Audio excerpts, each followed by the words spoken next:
الحمدللہ وکفا وسلام علی عبادہ الذین اصطفى وصلی وسلم علی حبیبنا المجتبى وعلی آلہ وصحبہ نجوم الہدى وقادۃ التقى اما بعد فاعوذ باللہ من الشیطان الرجیم بسم اللہ الرحمن الرحیم وننزل من القرآن ما هو شفاء ورحمة للمؤمنین وقال النبی صلی اللہ علیہ وسلم فضل کلام اللہ علی کلام خلقہ کفضل اللہ علی خلقہ صدق اللہ مولانا العظیم وصدق رسولہ النبی الکریم ونحن علی ذلک لمن الشاہدین والشاکرین والحمد للہ رب العالمین۔ بزرگان محترم، آج بہت مبارک موقع پر اللہ تعالیٰ نے حاضری کا موقع دیا۔ یہ قرآن مجید کی ختم کی مجلس تھی۔ اللہ تعالیٰ نے تراویح میں ایک بہت بڑی سنت کو ادا کرنے کی ہمیں توفیق بنائی اور ان حفاظ کرام کو ذریعہ بنایا۔ اللہ تعالیٰ قبول فرمائے۔ عزیز و دوستو، قرآن پاک جب ختم ہوتا ہے تو اس وقت دعائیں قبول ہوتی۔ آج ہم لوگ یہ کہتے ہیں کہ ہماری دعائیں قبول نہیں ہوتی، ہمارے کام اٹکے رہتے ہیں۔ عزیز و دوستو، کام کو پورا کرنے کے لیے اس کے طریقے چاہیے، اس کے لیے اس کے موقع تلاشنے چاہیے۔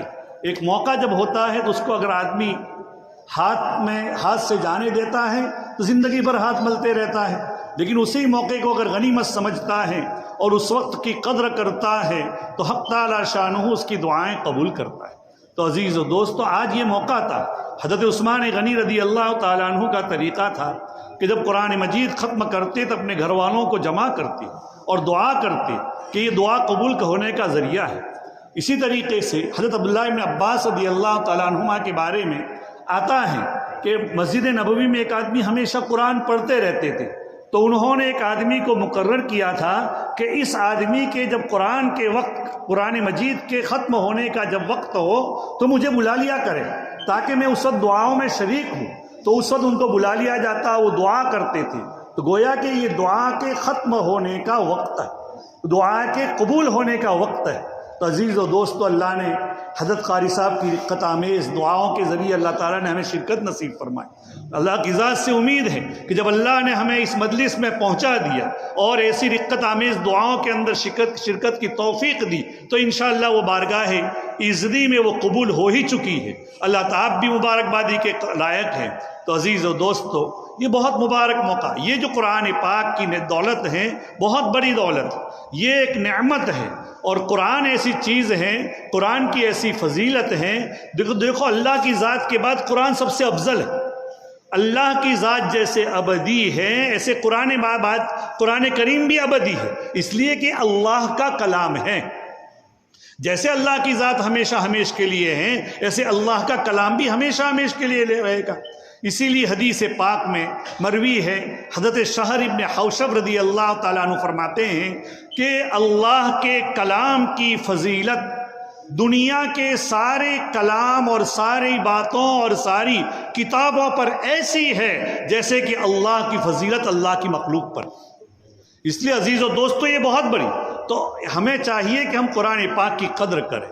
ہم رمضانی تلاوت کرنے والے نہ بنیں کہ رمضان کا مہینہ آیا تو رمضان میں تلاوت کی، سال بھر تلاوت کرنا چاہیے۔ آپ کو معلوم ہو، آپ ہمارے بر صغیر ہندوستان پاکستان سے آنے والے لوگ ہیں، ہمارے گھروں میں پہلے کیا ہوتا تھا کہ فجر کی نماز ہوئی اور اس کے بعد ماں بہنیں ہیں، ہم بڑے بوڑھے ہیں، بچے ہیں، قرآن پاک پڑھتے تھے اور اس کے بعد قرآن پاک کی تلاوت کے بعد چائے ناشتہ یا جو بھی کام ہو، کام کاج اور کاروبار وغیرہ، اس کے اندر شریک ہوتے تھے۔ لیکن چند سالوں سے، کچھ سالوں پہلے تو ٹی وی وغیرہ تھا، لیکن آج کل تو یہ جو موبائل ہے، اس نے جیسے بچہ اٹھا تو جیسے بچے کی نیپی کے دیکھتے ہیں کہ کوئی پیغام آیا، ایسے اس میں دیکھتے ہیں کہ کوئی پیغام آیا ہے کہ نہیں، کوئی میسج میرے لیے آیا ہے کہ نہیں۔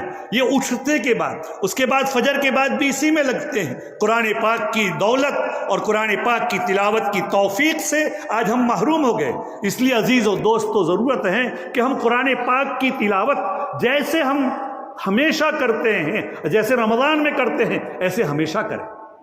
ہم اپنے گھروں سے اپنے گھروں میں اگر برکت چاہتے ہیں، ہم آج کہتے ہیں کہ ہمارے گھروں میں برکت نہیں، ہمارے گھر میں فلاں چیز پریشان کر رہی ہے، ہم ایسے ہیں ویسے ہیں، ہمارے کیا روزی روزگار میں برکت نہیں، تو عزیز و دوستو ہم ان اسباب کو ہم نے منقطع کر دیا ہے، ہم نے ان اسباب کو ختم کر دیا ہے جو ہمارے گھروں میں برکت لانے والی تھی، جو ہمارے گھروں میں کیا ہمارے گھروں کے اندر سے غیروں کو بھگانے والی تھی، ایسی ناپاک چیزوں کو ہٹانے والی تھی، ان چیزوں کے ذریعے کو ہم نے کیا کر دیا، کاٹ دیا، ان ذرائع کو ہم نے کیا منقطع کر دیا، اس لیے ہم پریشان ہیں۔ اسی لیے عزیز و دوستو قرآن پاک کی تلاوت کے دو طریقے ہیں۔ ایک تو طریقہ یہ ہے ہم سال بھر ایک حصہ طے کر لیں کہ روزانہ ایک پارہ پڑھیں گے، مہینے میں ایک قرآن ختم ہوگا، جب قرآن ختم ہو اس وقت دعا کریں اپنے لیے، امت کے لیے، اپنے حالات کے لیے، امت کے حالات کے لیے، اور اپنے وطن کے لیے، اپنے ملک کے لیے دعا کریں، اس کی ترقی اللہ نصیب کرے۔ دوسری بات یہ ہے کہ قرآن پاک میں جیسے کہ اس طریقے سے ہیں، قرآن پاک میں سورہ یاسین ہے کہ بھئی روزانہ فجر کے بعد سورہ یاسین پڑھو، سورہ تبارک پڑھو وغیرہ، تو اس طریقے سے یہ پڑھنا کیا بڑا اجر و قدر کا باعث ہے۔ حدیث پاک میں آتا ہے من قرأ یاسین صدر النہار قضیت حوائج، جو آدمی سورہ یاسین دن کے شروع کے اندر پڑھتا ہے اس کی ضروریات پوری ہوگی۔ کیا ہم نے پڑھی صبح میں؟ اپنے گریبان میں منہ ڈال کر دیکھیں، ممکن ہے اللہ معاف کرے کہ ہم سے کیا فجر کی نمازیں بھی ممکن ہے کہ قضا ہو جاتی ہوں، تو ہم ان نمازوں کی تو پابندی کریں، شروع دن کے اندر سورہ یاسین پڑھیں تو ہماری ضروریات پوری ہوگی۔ ایک اور روایت میں آتا ہے اللہ کے رسول صلی اللہ علیہ وسلم فرماتے ہیں، حضرت انس رضی اللہ تعالیٰ عنہ کی روایت ہے، قال النبی صلی اللہ علیہ وسلم ان لکل شیء قلبا وقلب القرآن یاسین، ہر چیز کا ایک دل ہوتا ہے، قرآن کا دل یاسین ہے۔ اسی لیے جب کسی آدمی کا انتقال ہوتا ہے تو سورہ یاسین پڑھنے کا حکم ہوتا ہے تاکہ اس کی روح کو آسانی کے ساتھ نکل جائے۔ پھر آگے اللہ کے رسول فرماتے ہیں وَمَنْ قَرَأَ يَاسِينَ كَتَبَ اللَّهُ لَهُ بِقِرَاءَتِهَا قِرَاءَةَ الْقُرْآنِ 10 مرات، کہ جو آدمی سورہ یاسین پڑھتا ہے تو اللہ تعالیٰ سورہ یاسین پڑھنے کی وجہ سے اس کو 10 قرآن پڑھنے کا ثواب دے گا۔ کیا ہم لوگ اس کو پڑھتے ہیں؟ سبحان اللہ، ایک مرتبہ سورہ یاسین پڑھنے کا، تو ایک تو سال بھر قرآن شریف پڑھتے ہیں، روزانہ ایک پارہ، آدھا پارہ، 2 پارہ، یہ تو ضروری ہے، لیکن حدیث پاک میں جو آیا ہے کہ بھئی فلاں صورت کے بھی ذریعے کیا ہے یہ فضائل حاصل ہے، تو ان صورتوں کی پڑھا جائے، ان صورتوں کو پڑھیں گے تو ہمارے گھر کے اندر کیا ہے برکت ہوگی۔ اسی طریقے سے جیسا کہ ایک روایت میں ہے کہ اللہ کے رسول صلی اللہ علیہ وسلم نے حضرت ابی بن کعب سے ایک موقع پر فرمایا یا ابا المنذر ای آیت من کتاب اللہ معک اعظم، اے ابو المنذر تمہیں معلوم بھی ہے کہ تمہارے ساتھ قرآن پاک کی کون سی بہت بڑی آیت ہے، بہت عظمت والی ہے؟ قال قلت اللہ ورسولہ اعلم، میں نے کہا کہ اللہ اور اس کے رسول ہی کو زیادہ علم ہے۔ قال یا ابا المنذر اتدری ای آیت من کتاب اللہ معک اعظم، دوسری مرتبہ پوچھا۔ اللہ کے رسول بعض مرتبہ بار بار سوال کرتے تھے تاکہ جن چیزوں سے پوچھا جاتا ہے جو حاضرین ہیں ان کو معلوم ہو جائے کہ کتنی عظمت کی آیت ہے، کہ اے ابو المنذر تمہیں معلوم بھی ہے کہ تمہارے پاس قرآن کی کون سی بڑی آیت؟ انہوں نے کہا اللہ اس کے رسول کو زیادہ علم ہے۔ فرمایا اللہ کے رسول نے فرمایا، جب وہ پوچھا دوسری مرتبہ تو بعض مرتبہ اللہ تعالیٰ اللہ کے رسول کی برکت سے سامنے والے کے دل میں ڈال دیتے ہیں۔ تو حضرت ابو المنذر ابی بن کعب نے فرمایا قلت اللہ لا الہ الا هو الحی القیوم، یہ بہت بڑی آیت ہے۔ اللہ کے رسول صلی اللہ علیہ وسلم نے میرے سینے کے اوپر مارا اور پھر اس کے بعد کہا کہ لیہنیک العلم، تمہیں علم مبارک ہو۔ اور سورہ یاسین کی کیا برکت ہے معلوم؟ ارے آیت الکرسی کی کیا برکت، جو آدمی رات کے شروع میں اس کو پڑھ لیتا ہے صبح تک اس کی حفاظت ہوتی ہے، جو آدمی دن کی صبح میں پڑھ لیتا ہے رات تک اس کی حفاظت ہوتی ہے۔ نہ چور اس کے گھر میں گھس سکتا ہے، نہ ڈاکو آ سکتا ہے، نہ جادو آ سکتا ہے۔ ہم کہتے ہیں کہ ہمارے گھروں کے اندر کیا جادو ہے، ہمارے گھروں کے اندر پریشانیاں ہیں، ارے ان آیتوں کو پڑھیے، سورۃ آیت الکرسی کو پڑھیے۔ حدیث پاک میں آتا ہے کہ آمن رسول سے جو اخیر تک ہیں، آمن رسول بما انزل الیہ من ربہ والمؤمنون، یہ تو 2 آیتیں ہیں جس گھر کے اندر 3 دن تک پڑھا جائے اس گھر میں کوئی چیز نہیں سکتی۔ تو عزیز و دوستو، ہم کہتے ہیں کہ ہم لوگ پریشان ہیں، ارے تیرے خزینے میں تیرے گھر کے اندر بڑی دولت ہے، لیکن تو اس دولت سے فائدہ اٹھانے کے لیے تیار نہیں۔ عزیز و دوستو، یہ ضرورت ہے کہ ان چیزوں کو ہم پڑھا جائے، ہم ان کو پڑھیں۔ اسی طریقے سے سورہ بقرہ جو پہلی صورت ہے، اس کے بارے میں حدیث پاک میں آتا ہے، ان خالد ابن معدان قال سورۃ البقرۃ تعلمها برکۃ، اس کو سیکھنا ایک برکت ہے، وترکها حسرۃ، جو اس کو چھوڑے گا، جو اس کو پڑھے گا نہیں، اس کے لیے کل قیامت کے دن حسرت کا باعث ہوگا، ولا تستطيعها البطالہ، اور باطل پرست لوگ اس کی طاقت نہیں رکھتے ہیں۔ گویا کہ سورہ بقرہ، اور جو آدمی جس گھر کے اندر سورہ بقرہ پڑھی جائے اس گھر میں کوئی چیز نہیں ٹھہر سکتی۔ تو عزیز و دوستو، ہم ان چیزوں کو کیا پڑھتے ہیں؟ نہیں پڑھتے۔ اسی طریقے سے جو آدمی 10 مرتبہ اگر قل ہو اللہ پڑھے تو اللہ تعالیٰ اس کے لیے جنت میں محل بنائیں گے۔ کیا ہم چاہتے ہیں؟ آج ہم ایک معمولی سا گھر بنانے کے لیے ہماری چمڑی دمڑی نکل جاتی ہے، زندگی کے پسینہ کیا ایک ہو جاتا ہے، تب ہمارا ایک گھر بنتا ہے۔ اور ہم جنت میں اگر گھر بنانا چاہتے ہیں، گھر نہیں محل کہا ہے، حدیث میں قصر کہا ہے، تو اگر محل بنانا چاہتے ہیں 10 مرتبہ پڑھو، 20 مرتبہ پڑھو گے 2 محل بن جائیں گے۔ حضرت عمر فاروق رضی اللہ تعالیٰ عنہ نے جب یہ حدیث سنی اللہ کے رسول صلی اللہ علیہ وسلم کی زبان مبارک سے، تو حضرت عمر فاروق رضی اللہ تعالیٰ عنہ نے فرمایا اذن لنکسرن قصورنا، ہم تب تو اپنے بہت زیادہ محل بنائے دیں گے، ہم تو پڑھتے ہی رہیں گے۔ اللہ کے رسول صلی اللہ علیہ وسلم فرمایا اللہ اعظم من ذلک، ارے اللہ کی ذات بڑی رحم و کرم والی ہے، پڑھتے جاؤ، اپنے محل بناتے جاؤ، اپنے اعزا قاری جو قبروں میں جا چکے ہیں، جو ہمارے ایک ایک سبحان اللہ کے محتاج ہیں، ان کے لیے محل بنا کر بھیجتے رہو۔ عزیز و دوستو، ہمارے ایسے یہ فضائل ہے قرآن پاک کی، ان صورتوں کے اور بھی بہت سی صورتوں کے اندر کیا فضائل ہے، تو ہم اس کے اوپر عمل کرتے ہیں یا نہیں دیکھنا چاہیے، اپنے علماء سے معلوم کرنا چاہیے، اور قرآن پاک کی تلاوت کرو۔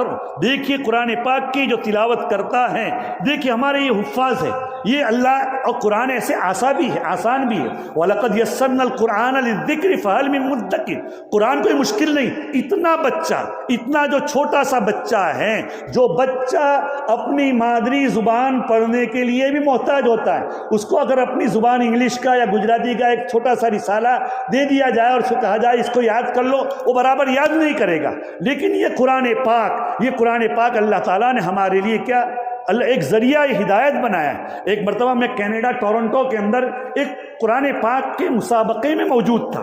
اس مسابقے کے اندر ہمارے ہتھورن کے ایک حافظ صاحب ہیں، حافظ اشرف بھیا صاحب، ان کا ایک بیٹا 7.5 سال کا بچہ تھا، اس نے قرآن پاک کو پورا حفظ کیا تھا، اور اس مجلس کے اندر قرآن پاک پڑھا۔ ہندوستان اور دوسرے ملکوں کے، مصر وغیرہ کے بہت سے قراء تھے، اور اس مجلس کے اندر مصر کا ایک ایمبیسیڈر بھی موجود تھا۔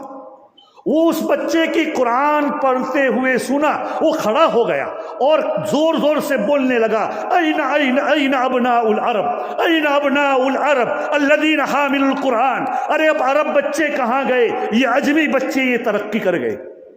اور وہ بچہ آج میں نے سنا ہے ابھی 18-20 سال کا ہوگا، بخاری شریف کا بھی حافظ ہو گیا ہے۔ تو عزیز و دوستو، قرآن کریم تو کسی کے باپ کا ٹھیکہ نہیں ہے، اگر ہم نہیں قدر کریں گے تو ان تتولوا یستبدل قوما غیرکم ثم لا یکونوا امثالکم، اگر تم اس سے روگردانی کرو گے اللہ دوسری قوموں کو پیدا کر دے گا، وہ تم جیسی نہیں ہوگی۔ اس لیے قرآن پاک کی دولت جب اللہ نے ہمیں دی ہے، ہمارے حفاظ نے ہمیں یہاں پڑھا ہے، ہم رمضان میں جیسے پڑھتے ہیں، تو رمضانی جیسے حافظوں کو بہت سے لوگ مذاق میں کہتے ہیں کہ رمضانی حافظ ہے، تو میں یہ کہتا ہوں کہ ہم یہ تلاوت کرنے والے، یہ عامتاً رمضانی تلاوت کرنے والے، ہم رمضانی تلاوت کرنے والے نہ بنے۔ ہمارے سینوں کے اندر اگر ہمیں نور اتارنا ہے، اور قرآن سے بہتر ذکر نہیں ہے، قرآن سے بہتر کوئی ذکر نہیں ہے، اگر ہمیں ہمارے سینوں میں ذکر کی نور اتارنا ہے تو قرآن کی تلاوت کیجئے، اور جو احادیث میں اور بھی جو اذکار ہے اس کی پابندی کیجئے۔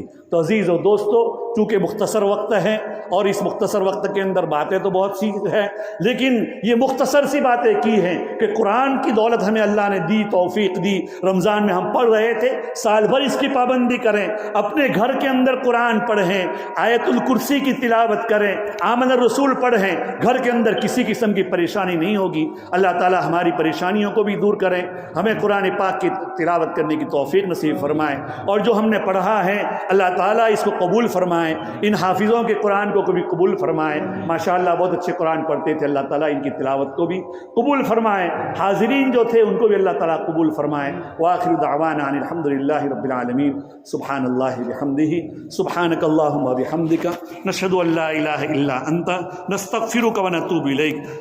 سبحان ربک رب العزۃ عما یصفون۔